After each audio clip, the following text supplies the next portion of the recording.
کہ ہمارے جسم میں جان رہے، الہی جب تک کہ ہمارے جسم میں جان رہے، تجھ پہ صدقے اور تیرے محبوب پہ قربان رہے۔ ہم رہیں یا نہ رہیں، پر یہ تمنا ہے دل کی، دین احمد رہے اور عزت قرآن رہے۔ میری زندگی کا مقصد، ہم سب کی زندگی کا مقصد، اے اللہ تیرے دین کی سرفرازی، اسی لیے ہم مسلمان، اسی لیے ہم نمازی۔ عجب چیز ہے عشق شاہ مدینہ، عجب چیز ہے عشق شاہ مدینہ، اور یہی ہے عشق حقیقی کا زینہ۔ ہو معمور اس عشق سے جس کا سینہ، ہو معمور اس عشق سے جس کا سینہ، اسی کا ہے مرنا، اسی کا ہے جینا۔ یہ مہینہ ذی قعدہ کا مہینہ ہے، اسلامی لحاظ سے سال کا 11واں مہینہ۔ آنے والا مہینہ ذو الحج ہے، اور وہ اسلامی لحاظ سے سال کا آخری اور 12واں۔ عجیب اتفاق ہے، اور اس میں بھی یقیناً اللہ تبارک و تعالیٰ کی طرف سے بے شمار حکمتیں ہوں گی کہ سال کا پہلا مہینہ محرم، اس کی بھی 10 کو قربانی، اور سال کا آخری مہینہ ذو الحجہ، اس کی 10 کو بھی قربانی۔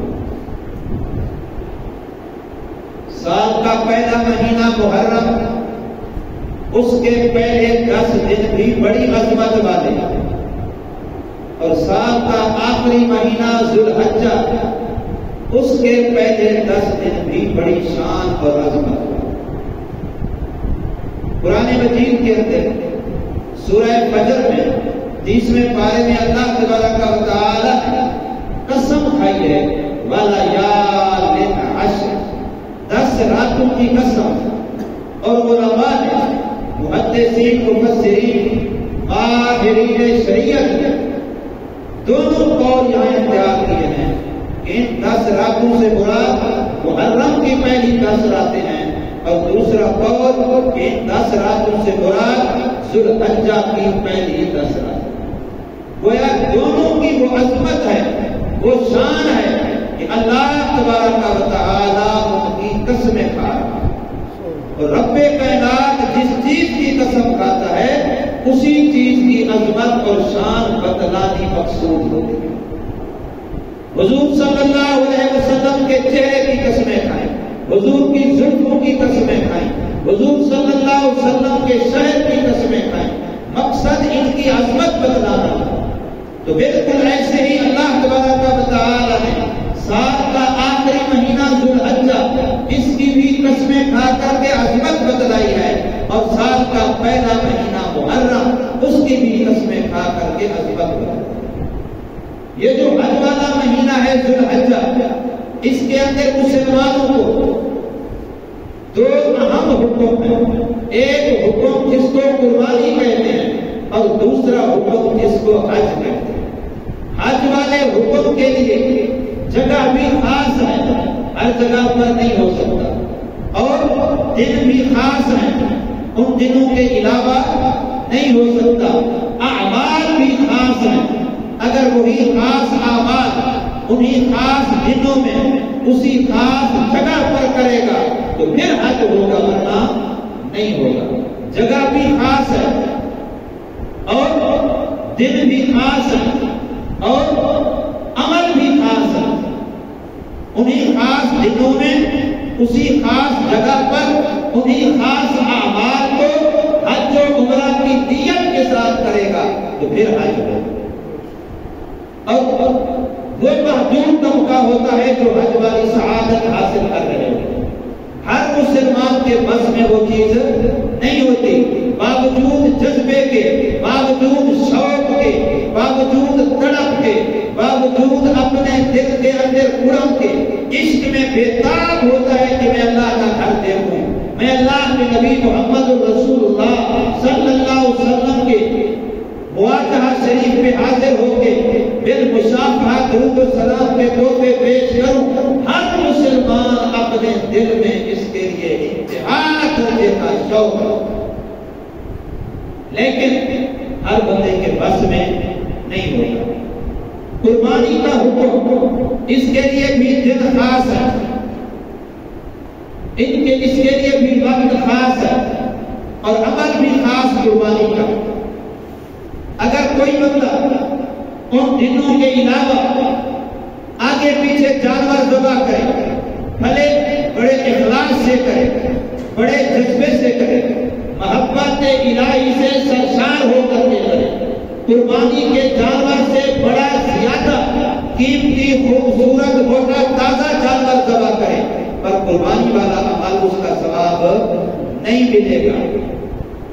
تو اسی طریقے سے اگر کوئی بندہ کرتا تو قربانی والا جانور ہے، لیکن دن قربانی والے چھوڑ دے، اس سے ایک دن پہلے، 2 دن پہلے یا 1-2 دن بعد میں، باقی سال کے کسی دن میں، تو دن بھی خاص ہے اور عمل بھی۔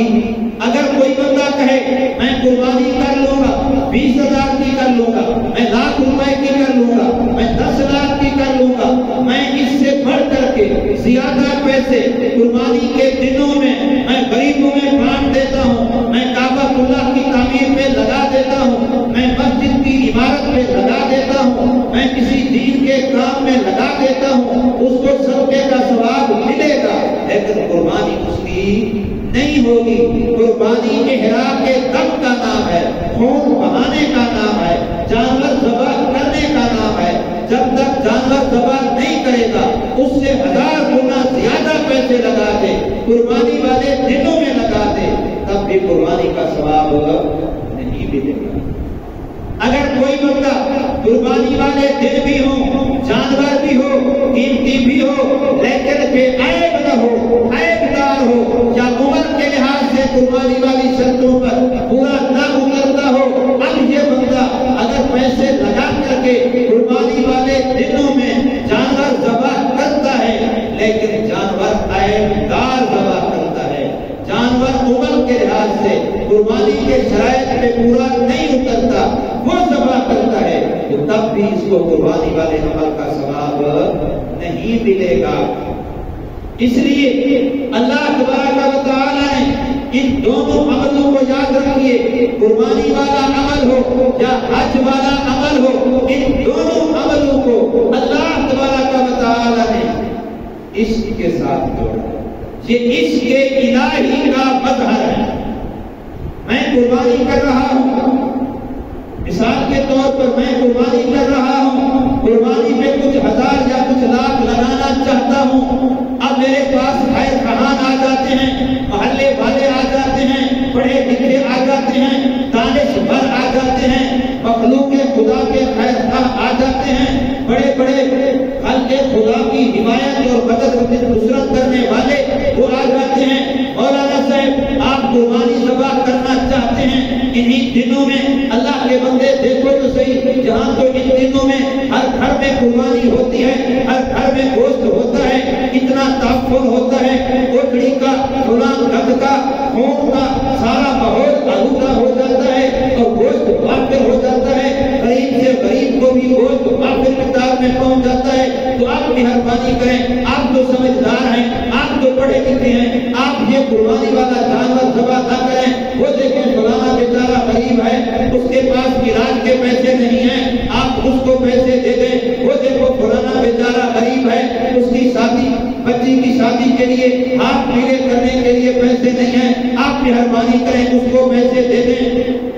وہ دیکھو فلاں مسجد ہے، اس کی تو چھت نہیں ہے، وہ بیچارے دھوپ میں، وہ بیچارے سردی میں نماز پڑھنے میں مجبور ہیں، آپ مہربانی کریں یہ پیسے وہاں لگا دیں۔ اب اس طرح سے خیر خواہاں، دانشوران، بڑے بڑے مخلوق خدا کی خدمت میں، ان کے جذبے و درد میں پگھلنے والے مجھے مشورہ دینے کے لیے آ جائیں گے۔ اب میں اگر عقل سے سوچوں گا تو میرا عقل بھی مجھے یہی کہے گا کہ ان 3 دنوں میں تو واقعات گوشت بہت زیادہ ہوتا ہے اور ساری گلیاں خون آلودہ ہو جاتی ہیں اور کوٹڑی کا گند سنبھالا نہیں جاتا، اتنا زیادہ پورا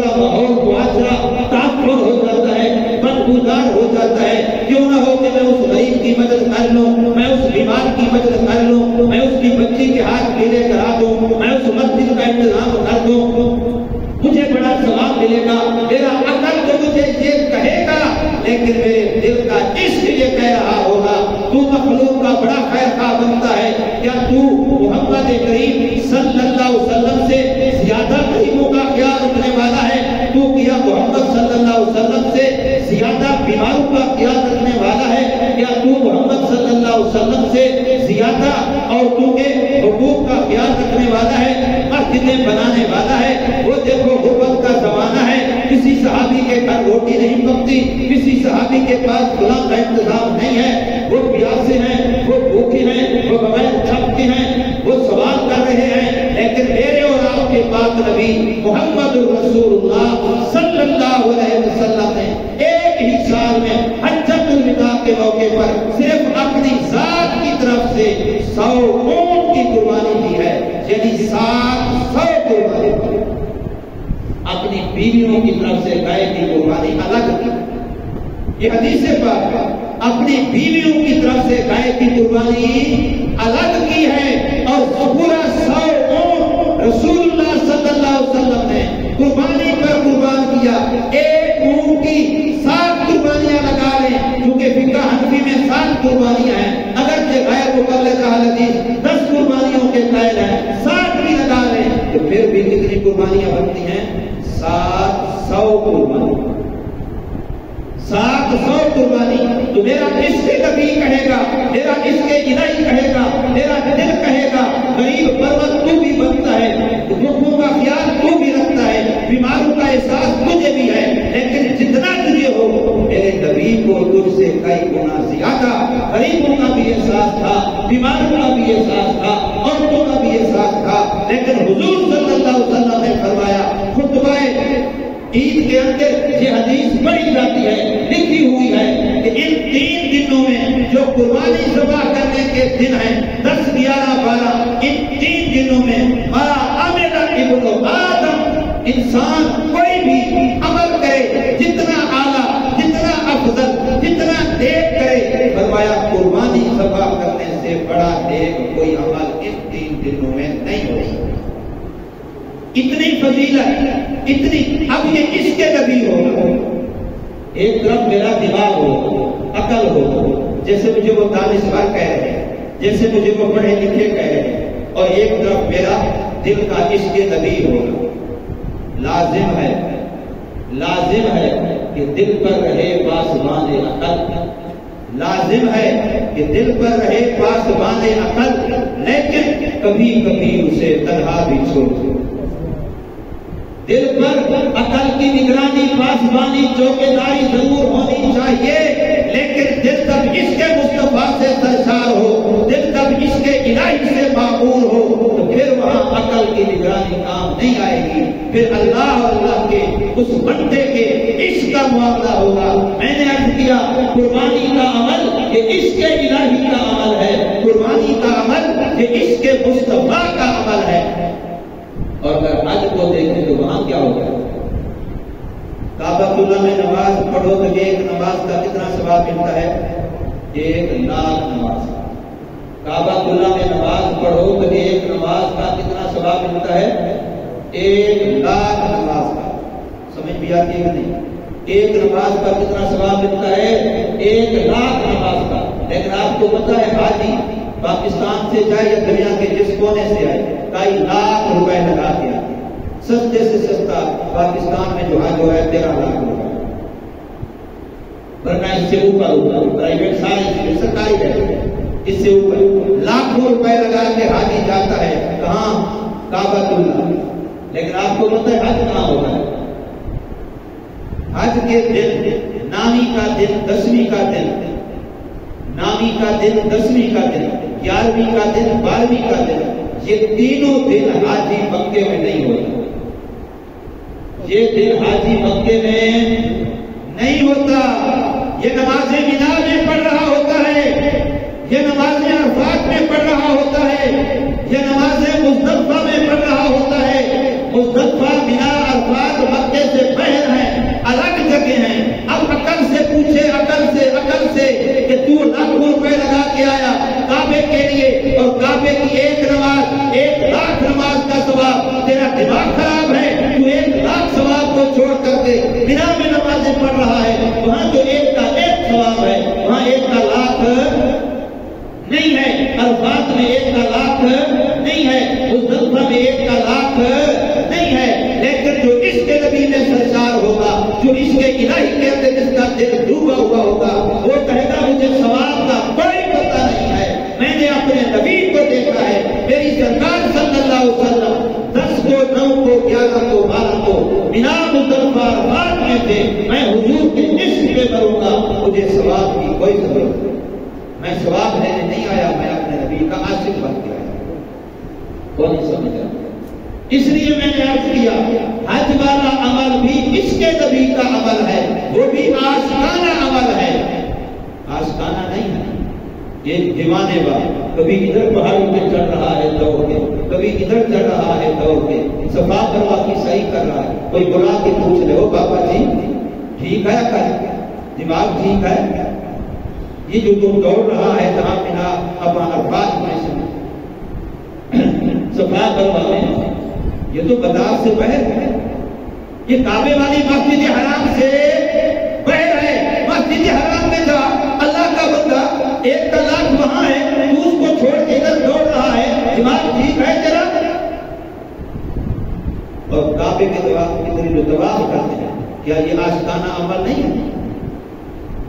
ایک بندہ کفن پہن کے، جو چادریں جیسے کفن کی ہوتی ہیں، کفن پہن کے صدر ہے تب، وزیر ہے تب، وزیر اعظم ہے تب، بڑے سے بڑا دنیا دار ہے تب، امیر کبیر ہے تب، وہی چادریں پہنے گا، ننگے پاؤں ہوگا، ننگے سر ہوگا، اور دایاں کندھا بھی ننگا ہوگا۔ ہر اس طواف میں جو احرام کے ساتھ کیا جاتا ہے، جس کے بعد صفا مروا کی صحیح ہوتی ہے، اس میں مرد کے لیے بازو بھی ننگا رکھنا ہوتا ہے۔ اب وہاں دوڑ رہا ہے، کوئی پکڑ کے کہتے ہیں او بھائی صاحب، او مولوی صاحب، او حاجی صاحب، او بزرگ خیریت تو ہے، ٹھیک تو ہے نا؟ نماز پڑھو، تلاوت کرو، نماز پڑھو، تلاوت کرو، اللہ اللہ کرو، یہ کیا کر رہے ہو؟ حالانکہ یہ بھی کوئی عبادت ہے، بندہ یوں دھکا کاٹتا ہے، کہے گا مجھے کچھ نہ کہو، میں اللہ کا عاشق، میں اللہ کا، اس لیے حج پورے کا پورا یہ عاشقانہ عمل ہے، اور قربانی بھی عاشقانہ، قربانی بھی جو عقل سے پوچھتا رہے گا، عقل سے سوچتا رہے گا، تو پھر اس کو یہ دانشور یہی مشورے دیں گے کہ تیرے محلے میں کتنے بھوکے پڑے ہیں، تیرے محلے میں کتنے غریب رہتے ہیں، تیرے محلے میں کتنے فلاں ہیں، تو قربانیاں کر رہا ہے، جانور ذبح کر رہا ہے، خون بہا رہا ہے، اور وہاں گلی میں سارا خون سے گلی کو خراب کر رہا ہے، جہاں گوشت کی بدبو آتی رہے گی، یہ ہوتا رہے گا، وہ ہوتا رہے گا، گوشت تو ویسے کافی ہے، دیکھو کون سا غریب ہے جس کے گھر گوشت نہیں پہنچتا، ہر گھر میں گوشت کا ڈھیر لگا ہوا ہے، پھر تو کیوں ایسے کرتا ہے؟ پھر اس جانور کو لگائے پیسے کسی غریب کے کام آ جائیں۔ یہ کون کہے گا؟ یہ عقل کہے گا، لیکن دل کا عشق یہ کہے گا کہ میرے نبی نے جو کیا میں وہ کروں۔ اس لیے میں نے عرض کیا قربانی بھی عاشقانہ عمل ہے، اور حج بھی عاشقانہ عمل ہے۔ لوگ ہم سے سوال کرتے ہیں کہ شان محمد صلی اللہ علیہ وسلم کی زیادہ ہے یا حضرت ابراہیم علیہ السلام کی زیادہ ہے؟ جواب دیو محمد صلی اللہ علیہ وسلم کی زیادہ ہے۔ شان کس کی زیادہ ہے؟ محمد صلی اللہ علیہ وسلم کی زیادہ ہے۔ لیکن درود میں آپ کیا کہتے ہیں؟ اللہم صلی علی محمد وعلی آل محمد کما صلیت علی ابراہیم۔ اے اللہ ہمارے نبی پر اور ہمارے نبی کی اولاد پر ایسی رحمتیں فرما، ایسا درود و سلام بھیج، ایسا درود و سلام نازل فرما جیسا تو نے اس پر کیا ابراہیم علیہ السلام اور آل ابراہیم پر، جیسا تو نے اس پر کیا ابراہیم علیہ السلام پر اور آل ابراہیم پر کیا۔ اب اگر میں کہوں یا اللہ مجھے فلاں جیسا بنا دے، اس کا کیا معنی؟ یعنی میں اس سے کم تر ہوں، میں اس سے کم تر ہوں، میں چاہتا ہوں کہ میں اس جیسا امیر ہوتا ہوں، میرا مکان اس جیسا بن جائے، میری سواری اس جیسی بن جائے، میری شان اس جیسی بن جائے، میری تلاوت، میری نماز، میرا حج، میرا عمرہ، میری نیکیاں اس جیسی ہو جائیں۔ کیا معنی اس کا؟ یعنی میں اپنے آپ کو گھٹیا سمجھتا ہوں، کم سمجھتا ہوں، اس کو بڑھیا سمجھتا ہوں، تبھی تو میں اس جیسا بننا چاہتا ہوں۔ جب آپ اللہ سے کہہ رہے ہیں اللہم صلی علی محمد وعلی آل محمد، اے اللہ ہمارے نبی پر، ہمارے نبی صلی اللہ علیہ وسلم کے آل و اولاد و خاندان پر رحمتیں برکتیں سلامتیاں نازل فرما۔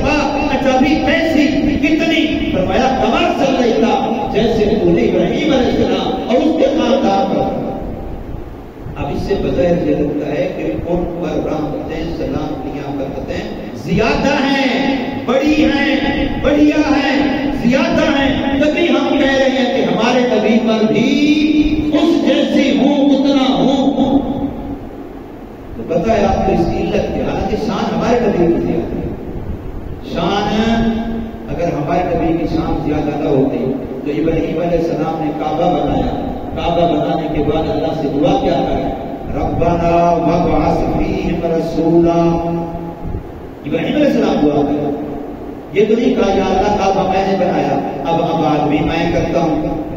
کعبہ میں نے بنایا تو اب کعبے کا مؤذن بھی میں بنتا ہوں، کعبے کا مدرس بھی میں بنتا ہوں، کعبے کا امام بھی میں بنتا ہوں، کعبے کا متولی بھی میں بنتا ہوں. بنایا جو میں نے ہے.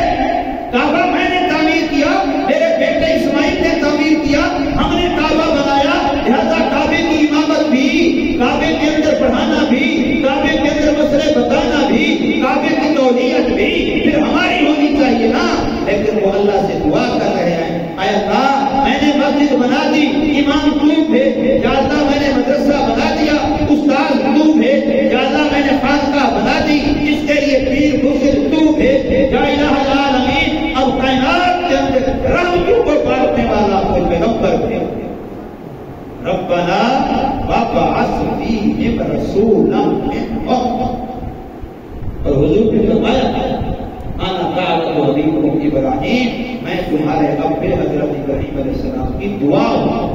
انہوں نے اللہ سے جو دعا کی تھی ان کی دعا اللہ نے قبول کی تو اللہ نے مجھے ان کی دعا کا جواب بنا دیا. حضور صلی اللہ علیہ وسلم اعلیٰ ہیں، افضل ہیں، اولیٰ ہیں، ارفع ہیں، بلند و بالا ہیں. لیکن پتہ ہے اس عاشقانہ ادا کی، چاہے قربانی ہو یا حج ہو، اس کی ابتدا کس نے؟ حضرت ابراہیم علیہ السلام.